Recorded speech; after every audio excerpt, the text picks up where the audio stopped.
नमस्कार, आदाब, सत श्री अकाल। स्वागत है आप सभी का आपके अपने YouTube चैनल पर।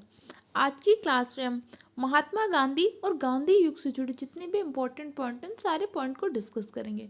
अगर आप police constable, SSC, GD, RO या फिर किसी भी एग्जाम की तैयारी कर रहे हैं, अगर आपके एग्जाम में जीके से क्वेश्चन आता है तो क्लास आप सबके लिए बहुत ही हेल्पफुल रहेगी।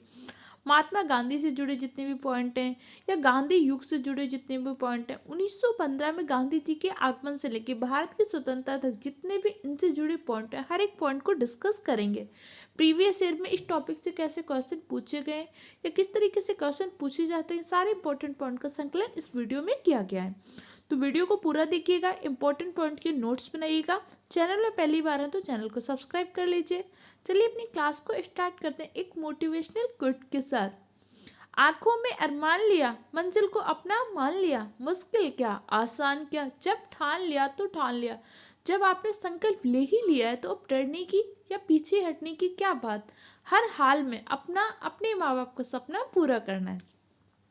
गांधी जी का पूरा नाम क्या था? मोहनदास करमचंद गांधी इनका पूरा नाम था। इनका जन्म कब हुआ था? 2 अक्टूबर 1869 में इनका जन्म हुआ था। पोरबंदर के काठियावाड़ में हुआ था। पिता का नाम करमचंद गांधी था। इनकी माता का नाम पुतलीबाई, पत्नी का क्या नाम था? कस्तूरबा गांधी। गांधी जी की शिष्या मीराबेन गांधी जी की शिष्या थी। इनके पुत्रों के नाम क्या थे? हरिलाल, मणिलाल, रामदास और देवदास।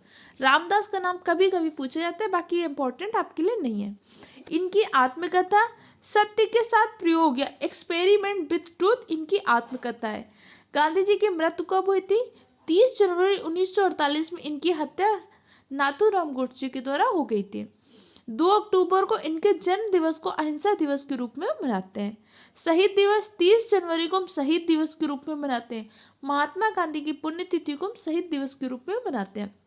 इनका समाधि स्थल कहाँ पे स्थित है? महात्मा गांधी का समाधि स्थल राजघाट में स्थित है। महात्मा गांधी के राजनीतिक गुरु कौन थे? महात्मा गांधी के राजनीतिक गुरु थे गोपाल कृष्ण गोखले। जब 9 जनवरी 1915 को महात्मा गांधी भारत आते हैं तो इन्होंने किसको? गोपाल कृष्ण गोखले को अपना राजनीतिक गुरु बनाया था। 9 जनवरी को कौन सा दिवस मनाते हैं?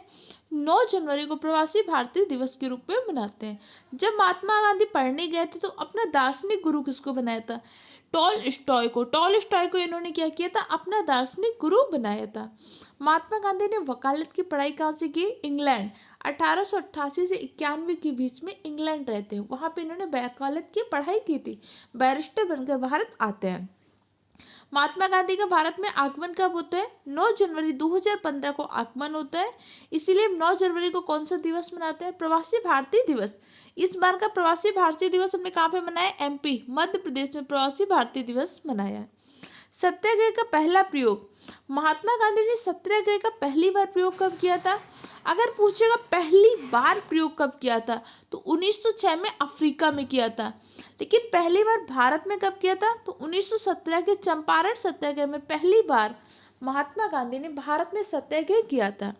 महात्मा गांधी ने पहली बार भूख हड़ताल कब की थी? 1918 के अहमदाबाद मिल मजदूर आंदोलन में। चंपारण सत्याग्रह कब हुआ था? 1917 में। चंपारण सत्याग्रह में महात्मा गांधी को बुलाया किसने था? राजकुमार शुक्ल ने महात्मा गांधी को बुलाया था। चंपारण सत्याग्रह किस प्रथा के विरोध में हुआ था? तिनकटिया प्रथा। तिनकटिया प्रथा के अंतर्गत क्या कर रहे थे? कृषकों से जबरदस्ती नील की खेती करवा रहे थे। वो 3 से 4 बार नील की खेती करने पर वो कृषि कैसी हो जाती थी? बंजर हो जाती थी। इसीलिए क्या हो रहा था? कृषक नील की खेती करना नहीं चाहते थे, इसीलिए तिनपटिया प्रथा का विरोध कर रहे थे। तो 1917 में क्या होता है? चंपारण सत्याग्रह होता है। चंपारण सत्याग्रह के बाद महात्मा गांधी को एक उपाधि मिली थी। कौन सी उपाधि मिली थी?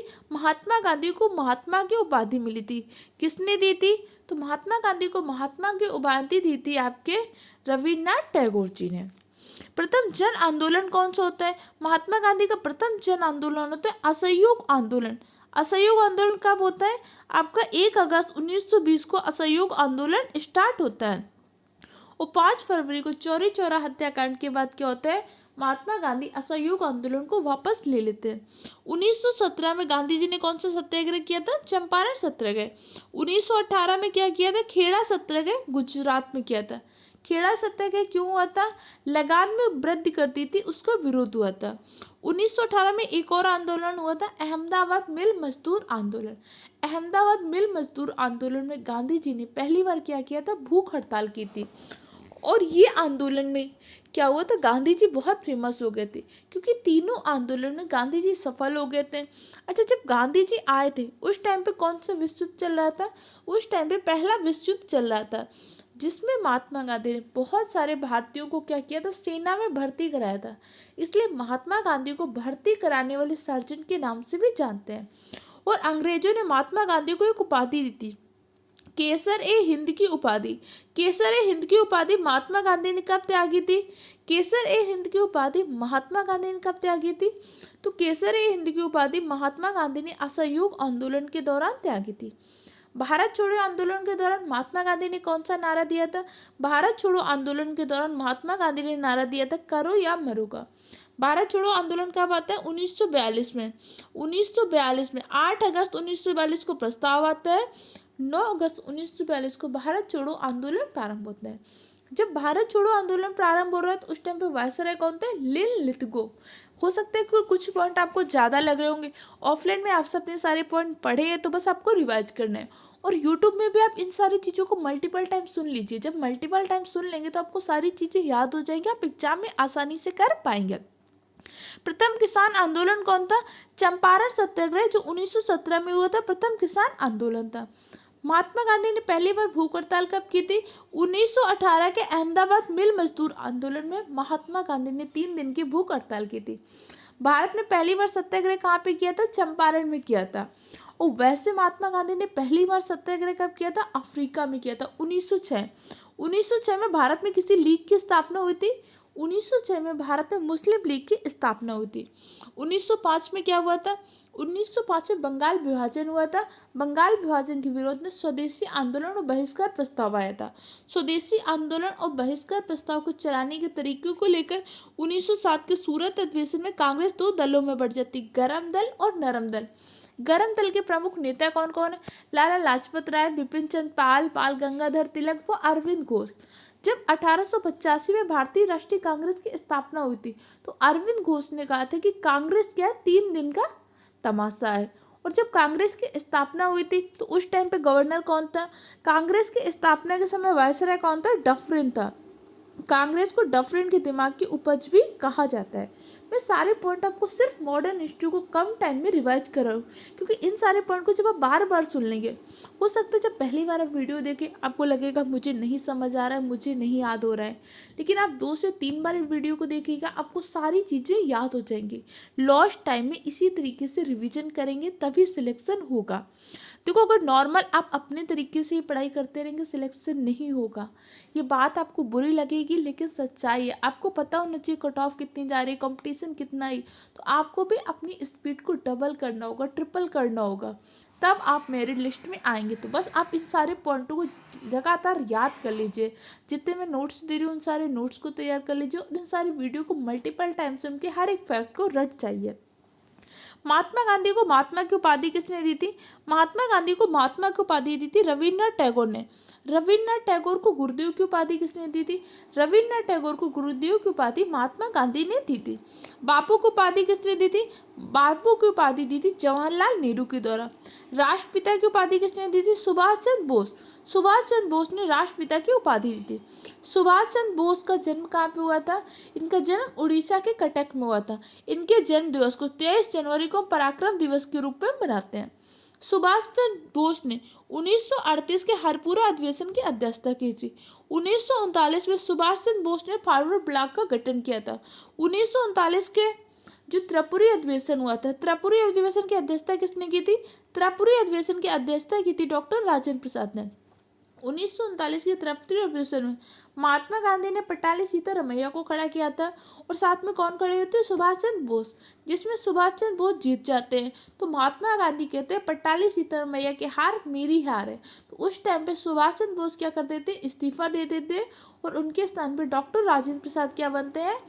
अध्यक्ष बनते हैं। किस अधिवेशन के? त्रिपुरा अधिवेशन के। 1938 के हरिपुरा अधिवेशन की अध्यक्षता कौन करता है? 1938 के हरिपुरा अधिवेशन की अध्यक्षता की थी आपके सुभाष चंद्र बोस ने। सुभाष चंद्र की एक पुस्तक है इंडियन स्ट्रगल। इंडियन स्ट्रगल पुस्तक किसकी है? इंडियन स्ट्रगल पुस्तक आपके सुभाष चंद्र बोस की है। इंडिया डिवाइडेड पुस्तक किसकी है? इंडिया डिवाइडेड पुस्तक है आपके डॉक्टर राजेंद्र प्रसाद की। डॉक्टर राजेंद्र प्रसाद को भारत के राष्ट्रपति कब चुना गया था? संविधान सभा की अंतिम बैठक 24 जनवरी 1950 को 24 जनवरी 1950 को संविधान सभा की अंतिम बैठक में डॉक्टर राजेंद्र प्रसाद को हमने भारत का राष्ट्रपति चुना था। 24 जनवरी 1950 को दो चीजें और चुनी गई थी, राष्ट्रगान और राष्ट्रगीत। राष्ट्रगान तथा राष्ट्रगीत को भी हमने 24 जनवरी 1950 को चुन लिया था। संविधान सभा की पहली बैठक कब हुई थी? संविधान सभा की पहली बैठक हुई थी 9 जनवरी। संविधान सभा की पहली बैठक कब हुई थी? 9 दिसंबर 1946 को। 9 दिसंबर 1946 को पहली बैठक हुई थी। अंतिम बैठक कब होती है?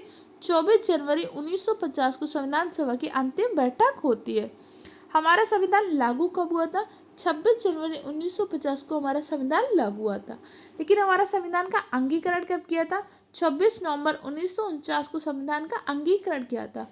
और जब हमने संविधान का अंगीकरण किया था उस टाइम में हमने 16 अनुच्छेद लागू कर दिए थे। ये जो 16 अनुच्छेद लागू किए इसका उल्लेख कहाँ पे किया गया? अनुच्छेद 394 में उल्लेख किया गया है। क्लियर हो गया? आगे देख लेते हैं। महात्मा गांधी को अर्धनग्न फकीर किसने कहा था? Winston Churchill. विंस्टन चर्चिल ने महात्मा गांधी को अर्धनग्न फकीर कहा था। महात्मा गांधी ने 1904 में जब दक्षिण अफ्रीका में रह रहे थे तो उन्होंने वहाँ पे दो आश्रम की स्थापना की थी, एक फिनिक्स आश्रम, एक टॉलस्टॉय। 1904 में दक्षिण अफ्रीका के डरबन में फिनिक्स आश्रम की स्थापना की थी महात्मा गांधी ने। और 1910 में क्या किया था? दक्षिण अफ्रीका के जोहान्सबर्ग में टॉलस्टॉय फर्म की स्थापना की थी। 1916 में महात्मा गांधी ने साबरमती की स्थापना की थी। साबरमती की स्थापना कहाँ पे की थी? गुजरात में। महात्मा गांधी की कुछ प्रमुख पुस्तकें और हैं। एक आपकी हिंद स्वराज है जो गुजराती में लिखी गई थी 1909 में। एक है सत्य के साथ मेरे प्रयोग, एक्सपेरिमेंट विद ट्रूथ, किसकी है? महात्मा गांधी की। मेरे सपनों को भारत, ये महात्मा गांधी की प्रमुख पुस्तकें हैं। अब इनके कुछ प्रमुख समाचार पत्र। यंग इंडिया 1919 में प्रकाशित हुआ था। इंडियन ओपिनियन दक्षिण अफ्रीका में 1903 में प्रकाशन किया था। नवजीवन गुजराती में प्रकाशन करते हैं 1925 में। ग्रीन पैम्पलेट राजकोट में प्रकाशन करते हैं। हरिजन हरिजन पत्रिका इनकी 1933 में प्रकाशित होती है। और 1930 के टाइम पत्रिका द्वारा महात्मा गांधी को मैन ऑफ द ईयर घोषित किया गया था। 1930 में जो टाइम्स मैगजीन ने क्या किया था? महात्मा गांधी को मैन ऑफ द ईयर के नाम से घोषित किया था। तो महात्मा गांधी से जुड़े कुछ इंपॉर्टेंट पॉइंट को आज की क्लास में डिस्कस किया। इन्फॉर्मेशन कैसा लगा कमेंट सेक्शन में बताइएगा। और सबसे इम्पोर्टेंट चीज़, सारे पॉइंट को रट जाइएगा। जब तक हर एक पॉइंट को याद ना हो जाए तब तक आप मल्टीपल टाइम वीडियो देखिएगा, लेकिन सारे पॉइंट को रट जाइएगा। और कोई भी दिक्कत, कन्फ्यूजन हो, कोई सजेशन हो और वीडियो कैसा लगा इसका फीडबैक कमेंट सेक्शन द्वारा दीजिएगा। चैनल को सब्सक्राइब करिए, वीडियो को लाइक करिए, दूसरे फ्रेंड के साथ शेयर करिए। जल्दी मिलते हैं।